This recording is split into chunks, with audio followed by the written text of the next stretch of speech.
Balik ulit tayo sa ating OMG Business na usapan.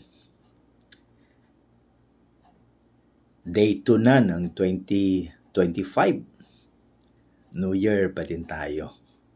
At syempre, ito po ang inyong lingkod, Tito Joey dito sa Jeddah, Saudi Arabia. Muli ay bumabati sa inyo ng ahlan wa asalan mabuhay. Syempre, dahil New Year, usong-uso ang New Year's resolution. So, meron na ba tayong New Year's resolution? Kasi kung wala pa, sasuggest natin dito sa IMC na i-join us. Join us in the mission of educating Filipinos para bago ang 2030, ang mission natin to educate 30 million Filipinos is may attain na natin. At syempre, dahil nga New Year's resolution, ba't di natin dagdagan na starting today ay mag-ipon na tayo. 10% ng ating income ay ibayad natin sa ating sarili una para magkaroon tayo ng savings, di ba? At sana hindi pang New Year's resolution lang kasi alam ko marami sa atin kapag magsisimula na yung taon ay palaging nagsisimula nung pag-ipon at pag-invest. Pero hanggang simula lang. Hindi natatapos.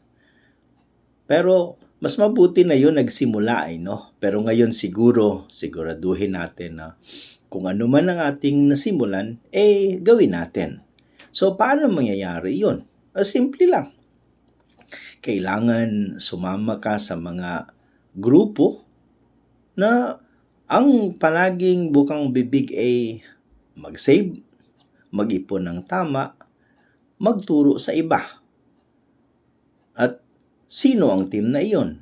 Sino ang grupo na iyon? Siyempre, IMG lamang yan.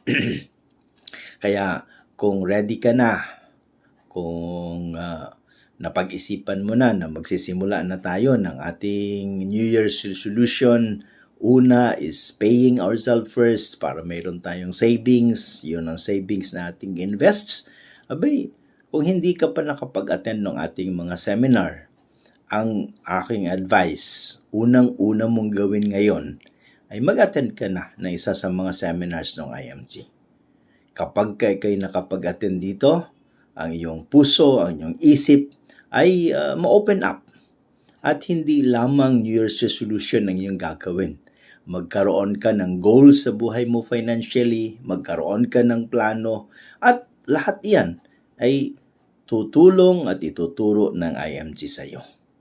Sabi nga, sa bawat aspects ng buhay natin, dapat meron tayong mentor, di ba?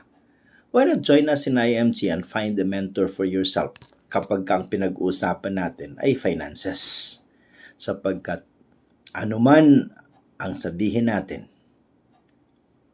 kinakailangan pa din natin na maging handa financially. Sapagkat hindi lamang emergencies ang mayroon tayo, di ba? Ang ating buhay, although maraming nagsasabi, short lamang. Pero ang katotohanan, napakahaba ng buhay natin. Hindi na katulad noon. Kapag kay nagkasakit at medyo maluba ang sakit mo, sure ka nang mamamatay. Pero ngayon, kapag may pera kang pangpagamot, na-extend ang buhay mo, humahaba. Kaya dapat ang lahat ng plano natin, hindi short term, dapat long term. And savings and investment ng tama is long term. At isa pa, mas maganda, di ba?